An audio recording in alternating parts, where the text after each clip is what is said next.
we going in this world of woe? So much suffering and misery. Our hearts are longing for the endless home of peace and love and harmony. Oh, no more bitterness,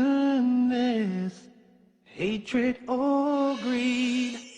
Paradise is the place we need. I feel the peace inside of me.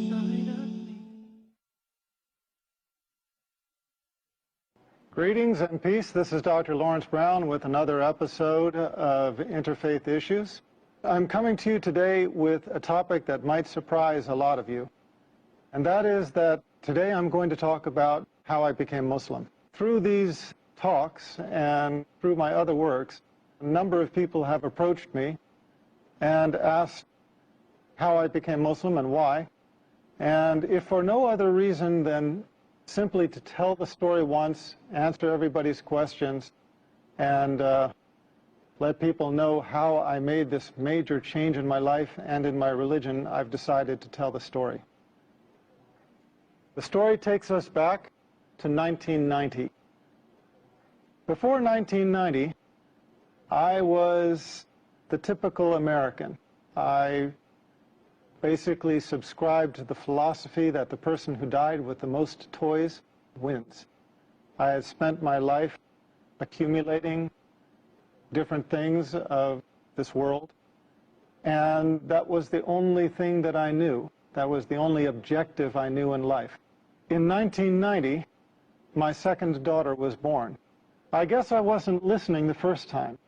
When my first daughter was born, Christina, about 10 months before, she did something I had never seen any child do before, and that is that she was able to stand from the very first day of life. From the very first day, if I put her on her feet, she would stand upright by herself. Now, I'm a doctor. I'm a medical doctor. I understand that that is something that a newborn baby is not supposed to be able to do. But I didn't see it as a miracle. I saw it as something interesting, something charming about this child. But I guess I didn't get the message. I guess the message had to come to me twice, and the second time in a more dramatic way. So, 10 months later, in 1990, my second daughter, Hannah, was born. Now, Hannah was taken directly from the birthing room in the hospital to the neonatal intensive care unit. And at the time, I didn't know why. They did not tell me. I was a doctor working in the hospital. It was George Washington University Hospital, one of the most famous hospitals in the United States. That was the hospital where President Ronald Reagan went when he was shot. You cannot fault the medical care at that hospital. They had the highest medical care. So when I found out that my second daughter was blue, I was very concerned. I went and saw her in the intensive care unit.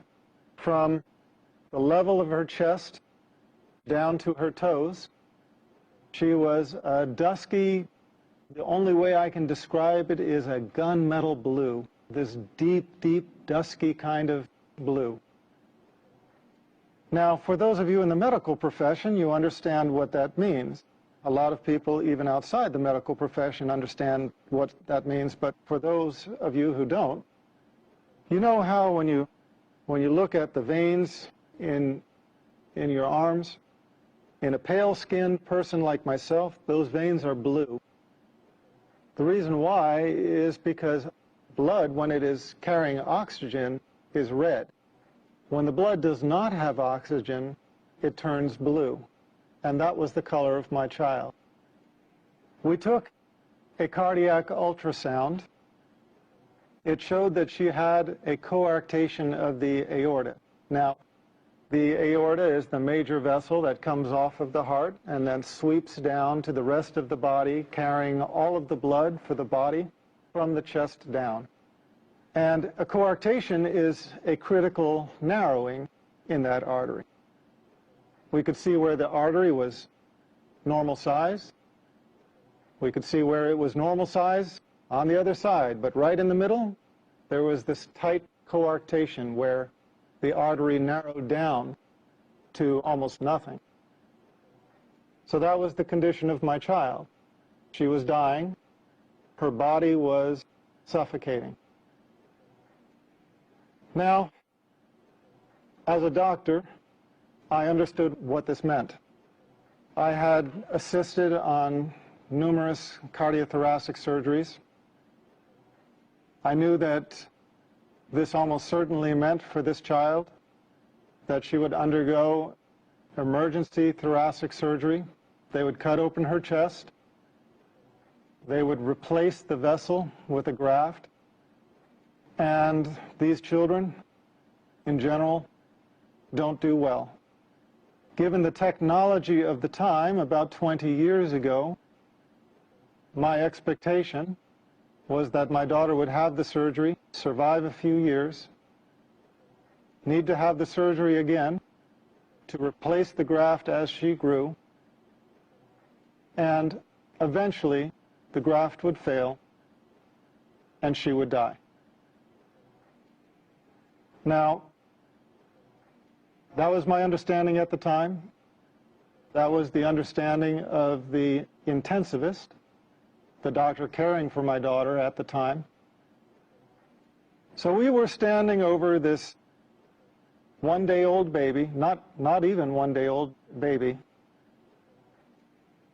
whose body was dying for lack of oxygen, and we were just watching her die. They called in a cardiothoracic surgeon from the Children's Hospital across town in Washington, D.C. When he came to see my daughter, I had to leave because I was emotional and I was not helping things. I was not helping them to do their job. I left the intensive care unit. I went down the hallway. Because it's an intensive care unit, there's a prayer room nearby. Now, I remember very clearly walking into that room and praying for the first time in my life with sincerity. And I remember it because I had never prayed with sincerity before. All of my life, I had been in charge. If there was anything that I needed, I knew how to go after it. If there was anything I wanted, I knew what I had to do to get it. I had never been in the position in my life where I faced a situation that I felt I couldn't handle it, where I knew that I was helpless. Now, a lot of people think that I came to Islam through Christianity. In a way, that's true, and I'll come to that. But at the time, it was not. I was never, at any time in my life, Christian. I used to be atheist. I was one of those who denied the existence of God. In fact, I tried to argue people away from believing in God. When I went into that prayer room, I remember one thing hit me right away, and that is that it was just a prayer room.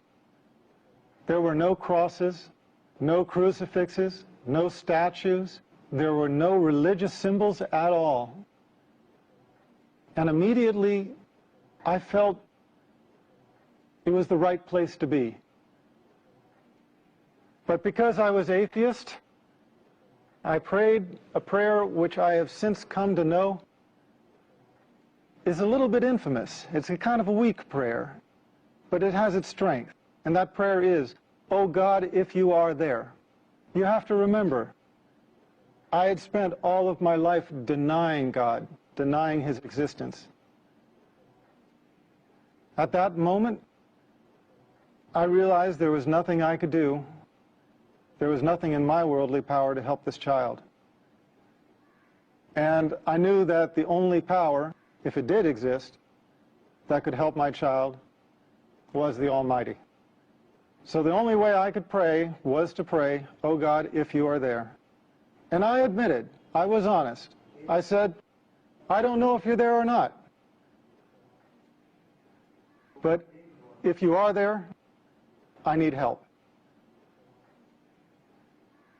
And I made a deal. I made a promise. I asked God if He saved my daughter, and then if He guided me to the religion that was most pleasing to Him, that I would follow. And I remember those words precisely, asking Him to guide me to the religion that was most pleasing to Him and promising to follow. Well, I had been away for maybe 15 minutes. I walked back to the intensive care unit. When I entered the unit, the doctors were huddled around my daughter like a football team in the huddle. They were on the other side of the room at one end. When I walked in, they looked up at me, and I could see something had changed. When I walked up to them, the cardiothoracic surgeon just looked me in the eye and said she was going to be okay. The doctors around me did not understand it. He went on to give an explanation. He started talking about a patent ductus arteriosus and how he explained the fact that my daughter was going to be okay. And I looked around at the other doctors' faces, and I realized that I was not the only one that did not buy that explanation. And I realized that although that explanation worked for him, it just simply didn't work for me. I had prayed with sincerity for the first time in my life, and I could only believe that this was the hand of my Creator. We took an ultrasound before that showed this life-limiting condition. We took an ultrasound after, and she was completely stone-cold normal. She never had surgery. She never had medicine. She just went to becoming a completely normal child. As a matter of fact, she entered college this year. When I saw this miracle, I realized I had made a promise. And I realized that if I did not fulfill that promise, I would be blameworthy. So I started searching. I had promised my Creator that if He would guide me to the religion most pleasing to Him, that I would follow. And the last thing I wanted was to die with that promise being unfulfilled. I would love to continue and finish the story all in one go, but we have an obligation to our sponsors, and so I ask you to be patient, bear with us. We're going to break for a few minutes. We'll be right back. Welcome back. This is Dr. Laurence Brown again, speaking on the subject of my conversion to Islam. And I will just continue the story that I started, telling how and why I became Muslim. So, I started reading scriptures of a variety of religions. I studied Buddhism, Taoism, Shintoism, read into the Bhagavad Gita, started studying Hinduism, worked my way around to Judaism, Christianity, started working myself up the ladder of the revealed monotheistic religions. With each religion I encountered, I basically just came to the conclusion that, well, no, that's not it. It didn't take me long to decide against Buddhism, against Taoism, against Hinduism. That's why I ended up studying Judaism. When I studied Judaism, I felt, okay, now here there is some truth, but there are also some things that I did not believe. I found inconsistencies in the Old Testament, which we'll talk about in another show, inshallah. I found the prediction of 3 prophets to follow, and that obviously raised the question, well, if those prophets do not count as John the Baptist and Jesus Christ as the first 2 of those 3, who else could it be? So I moved on to Christianity. As I studied Christianity, I just was looking for the answer anywhere I could find it. I studied with the Southern Baptists, the Quakers, the Greek Orthodox, the Roman Catholics, Mormons, Seventh-day Adventists. My head is kind of swimming with all of the sects of Christianity that I approached for longer or shorter periods of time. And in the end, I could never get my answers. I would go to the priests, having actually done something that very few Christians, in my experience, really do, and that is reading the Bible and questioning aspects of it. Now, please understand, I don't mean this to put down anybody out there. I don't mean this as a criticism to Christians who hold on to their faith, but I just mean to say that most Christians accept their faith unconditionally without really analyzing it. I found Jesus Christ calling himself the Son of Man, so I wanted the priest to tell me, why do Christians call him the Son of God if he called himself the Son of Man? I found Jesus Christ in 3 places asked, what is the most important commandment? And he said, "Know, O Israel, your God is one God." And I couldn't find the Trinity anywhere. I said, well, if the Trinity is not in the Bible, why are people teaching it? Why are people believing it? Why are people following it? Why are people professing it? And they said, well, it's First Epistle of John, chapter 5, verse 7. And I found out that that's a forgery. It doesn't exist in the original manuscripts, which is why it has been modified in the more modern Bibles. It is why you do not any longer find in the reputable Bibles published in modern day, you do not find it talking about the Father, the Son, and the Holy Spirit, and these 3 are one. You don't find that anymore because the scholars of modern times have recognized that that was a misleading insertion. As Scofield's Reference Bible states, it's an interpolation. It's a misleading insertion. I wanted the priests to answer these questions for me, and I never found a single one of any sect anywhere who could. I felt almost more lost than before. I believed in what Jesus Christ taught. I believed that he was a prophet. I believed in God as one God. I believed that man's relation with God is direct, without intercessor. I believed that we are accountable for our actions. I could not believe that we carried the taint of original sin, a sin that we never committed. I was at odds with Trinitarian theology, but I was in agreement with everything Jesus Christ taught. And I found these 2 to be different. And no priest could explain this to me. For a couple of years, I was searching, not finding anything, because in the West, in America, really about the last religion most people even think to consider is Islam. It wasn't until I learned about Islam, about the Prophet Muhammad, peace be upon him, that everything suddenly made sense. Everything fell in place. The Old Testament's prediction of 3 prophets to follow, John the Baptist being 1, Jesus Christ being 2.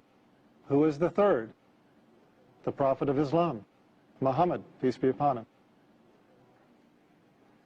Everything else fell in place. All of the teachings of Jesus Christ, his teaching that God is one, his teaching that the prophets, including himself, were men, his teaching that we are directly accountable to God, without intercessor, no saints in the way, no priests that you have to make confession to or seek absolution from.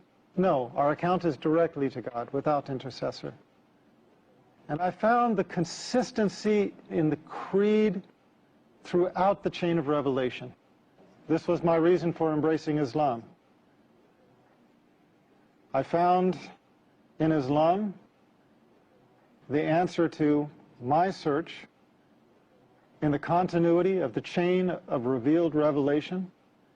I found Islam as the conclusion in the chain of revelation. Now, that's my story. It's a very personal story, and maybe nobody benefits from it except for me. But it seems like everybody has a testimonial. And God guides who He wills. And if you are sincere, He will guide you to the straight path.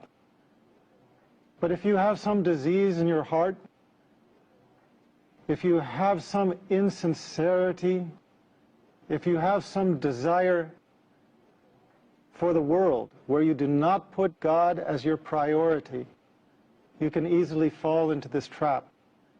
You start out thanking God and you end up directing your worship to an element of His creation, worshiping the creation instead of the Creator. A few years later, as a doctor, I had a patient who had a son who was born with a lethal heart problem. It looked like he was going to die. She prayed to God. She asked for God to save her child, and she promised. Her child got better, the same as mine had. And you know what? She didn't keep her promise. She went back on it. And I guess that kind of concludes my story, because when I saw that, I realized that I didn't become Muslim because I'm so smart, because I figured it out, whereas somebody else maybe didn't. No. Here was this woman in the exact same situation. She was praying for the salvation of her child with a lethal heart defect, just as I had had a child with a lethal heart defect. And what was the difference between the two of us? The difference was simply that Allah guided me to Islam and made me sincere. And for whatever reason, she did not. She failed in her test. If there was one message I would send to the audience, it is just this. We come to the religion of truth not on our own, except as we ask for it. Allah guides those who He wills. Pray to Allah by whatever name you know Him. Pray to the Creator with sincerity. Ask Him to guide you in your heart and in your mind to the religion of truth and to make you pleased with it. And you will find, if you are sincere, and if Allah answers your prayer, you will find that the religion of truth enters your heart. And inshallah, you will join us as a brother or sister in Islam. Thank you for being my audience on yet another episode, Interfaith Issues. We will continue again, inshallah, and I look forward to being with you then. Peace, and may God be with us all.